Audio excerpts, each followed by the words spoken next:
আজকের সকালটা ছিল এক অন্য রকমের সৌন্দর্য। কেন এই কথাটা বললাম? আজকের আকাশটা ভীষণ সুন্দর, মেঘলা আকাশ, সাথে মৃদু বাতাস, এত সুন্দর ওয়েদার। তাই তো ভাবলাম আজকে একটু ভাত ভাজি করে নিই। গতকালকের একটু ভাত ছিল, তো সেটাই ভেজে ফেললাম। আর এই ভাত ভাজিটা খেতে কিন্তু খুবই মজা হয়েছিল। এরপর আমরা সবাই একসাথে খেয়ে নিলাম। খাওয়া দাওয়া শেষ করে আমার পুচকুটাকে একটু ঘুম পাড়িয়ে দিলাম। এর মধ্যে মেয়ে স্নান করে এসে বলছে, মা আজকে আমি পূজাটা করি নেই। তো আমি বললাম ঠিক আছে করো।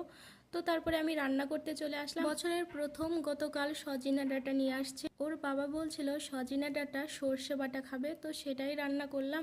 আর আজকে কিন্তু নতুন একটা রেসিপি করেছি। এর আগে আমি কখনো এটা খাইওনি বা রান্নাও করিনি। এটা হচ্ছে ছোলের ডাল সাথে সয়াবড়ি দিয়ে একটা তরকারি।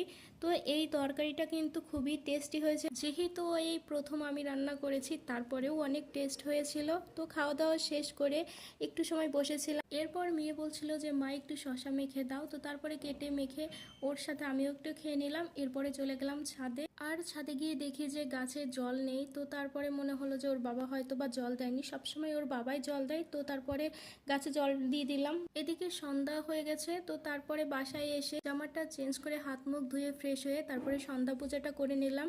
এর মধ্যে মাসি শাশুড়ি তার মেয়ে এসছিল, তো ওদের সাথে বসে একটু গল্প করলাম। ওদের জন্য চা করতে চাইলাম, কিন্তু ওরা কিছুই খাবে না বললো, আমাকে উঠতেই দিচ্ছিল না। তো তারপরে ওরা চলে গেল। এরপর আমি নিজের জন্য এক কাপ চা বানিয়ে নিয়ে আসলাম। তো আজকে ভিডিওটা এই পর্যন্তই। তোমরা ভালো থাকো, সুস্থ